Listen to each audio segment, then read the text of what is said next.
My name is Jasmine, and honestly, I was hoping I would never have to tell this story, but here we are.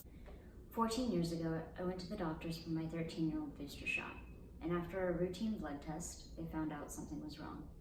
So they sent me to a hematologist and oncologist, a blood and cancer doctor. And after a bone marrow biopsy, they diagnosed me with aplastic anemia, which is bone marrow failure with a strong chance that I would develop leukemia. I thought that was the worst of it. But 3 years later, I met a new doctor, and he decided to test me for something crazy rare.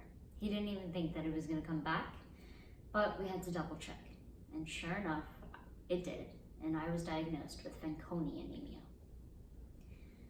When he broke the news to my family, he told my mom to stay off Google, that it would only freak her out. Between you and I, she was already freaked out, and she did what everybody does. She Googled it. Born with physical abnormalities, bone marrow failure, organ defects and complications, increased chances of developing tumors, increased chances of developing all sorts of cancers. Most patients didn't make it to adulthood, and the average life expectancy at the time was 22. I was 16. I had so many plans for my future. Places I wanted to go, things I wanted to do, the career I wanted to pursue. But from that moment on, I knew my life would never be the same.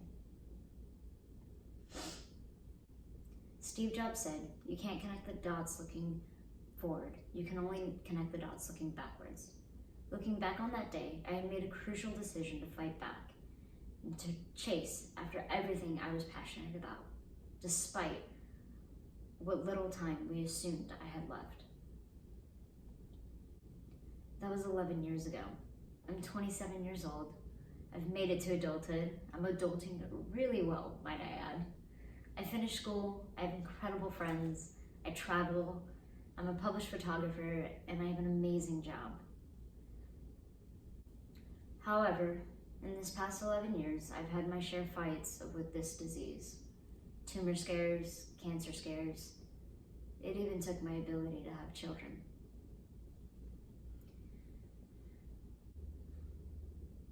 With the help of my 8 doctors that I see every 3 to 6 months, we caught everything early, we moved fast, we fought back, and we won, time and time again. But my bone marrow continued to fail over the years, and has finally hit the point of no return.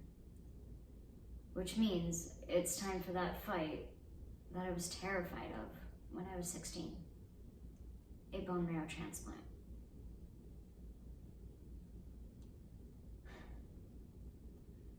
For patients like myself, this is a very challenging process, and the risk is death.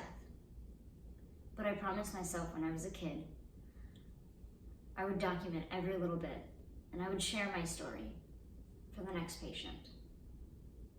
So buckle up. It's gonna be a bumpy ride, but I'm glad I have you.